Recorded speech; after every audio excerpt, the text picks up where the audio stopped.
Ese mwigeze mwibazaho umukino wa nyuma w'igikombe cy'isi uzabera? Niki cyatumye FIFA ihitamo Stade izaberaho umukino wa nyuma kurusha izindi? Dore imiterere n'uburanga budasanzwe bwa Stade izaberaho finale y'igikombe cy'isi, uburyo ari nini, tekinoloji yo ku rwego rwo hejuru ndetse n'ibikorwa bishobora kuberamo byose. Kuki abantu ibihumbi n'ibihumbi bazayihuriramo baturutse impande zose z'isi? Nimba ari ubwa mbere wisanze ku muyoboro mugari w'ibyegeranyo mu Rwanda, icyo usabwa ni ugukanda subscribe ugafungura inzogera kugira ngo ukomeze gusobanukirwa na byinshi bisa nk'ibicanganye kuri iyi si nzima dutuye. Ndi Idasazwe, ikaze. Igikombe cy'isi kiri kubera muri Amerika, Mexique ndetse na Canada. Nicyo gikombe cy'isi cyitabiriwe n'amakipe menshi mu mateka ya ruhago, kuko cyitabiriwe n'amakipe 48 ndetse kikaba kiri kubera mu bice cyangwa se kuri stade 16 zitandukanye. Mu gihugu cya Canada, igikombe cy'isi kiri kubera mu mijyi itandukanye, harimo umujyi wa Vancouver kuri BC Place Stadium, ndetse kandi kikongera kikabera mu mujyi wa Toronto kuri BMO Field Stadium. Mu gihugu cya Mexique, igikombe cy'isi kiri kubera naho mu mijyi itandukanye, harimo Mexico City kuri Stade Azteca, ari nayo yatangirijweho igikombe cy'isi. Kikongera kandi kikabera mu mujyi wa Monterrey kuri Stade Bebevra. Kikongera kandi kikabera mu mujyi wa Guadalajara kuri Stade Akron.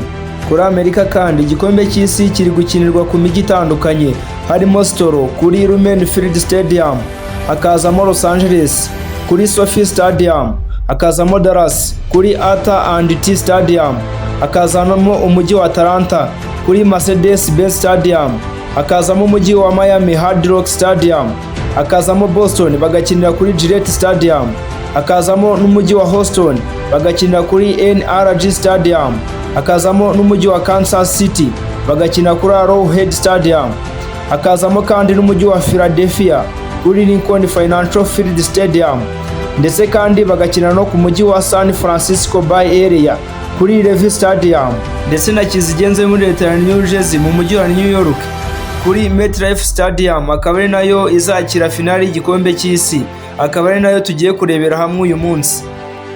METLIFE Stadium yubatswe mu 2010, yubakwa ku butaka bungana na square feet 2.1 miliyoni.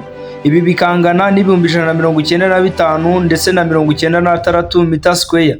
Yuzura itwaye arenga biliyoni na miliyoni 600 z'amadolari ya Amerika. Bivuze ko aya mafaranga arenga miliyari 2,335 na miliyoni 760 z'amafaranga y'u Rwanda. Ikaba isanzwe ikinirwaho imikino ya NFL, ikaba ihakira amakipe abiri, ariyo New York Giants ndetse na New York Jets. Ifite ubushobozi bwo kwakira abantu barenga 85,000. Ikaba ifite premium seats cyangwa se ikizwi nka VIP suites zakira abarenga 10,000. Ikaba isanzwe ikinirwaho imikino ya NFL, ikaba ihakira amakipe abiri, ariyo New York Giants ndetse na New York Jets. Ifite ubushobozi bwo kwakira abantu barenga 85,000. Ikaba ifite premium seats cyangwa se ikizwi nka VIP suites zakira abarenga 10,000. Ifite kandi luxury suites cyangwa se ibizwi nka presidential places byakira abarenga 217.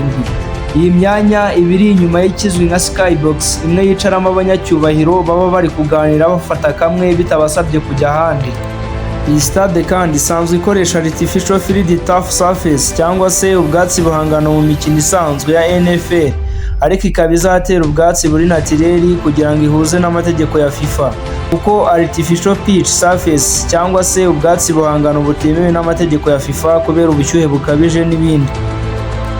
Iyi stade kandi ifite lockers cyangwa se aho babika imyenda hane, habiri kuri home teams ndetse na habiri kuri away teams.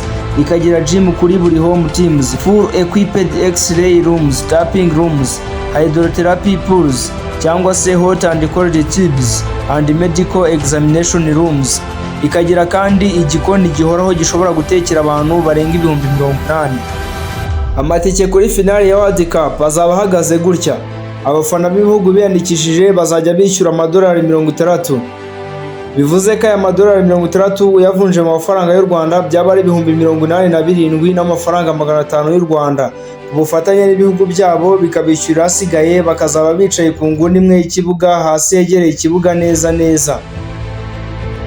Regular ticket kategori ya 4, aba bo bazaba bica hejuru cyane kurusha abandi, hazwi nka upper tier kuri level ya 300, bakaba bazishyura ibihumbi 2030 by'amadolari ya Amerika.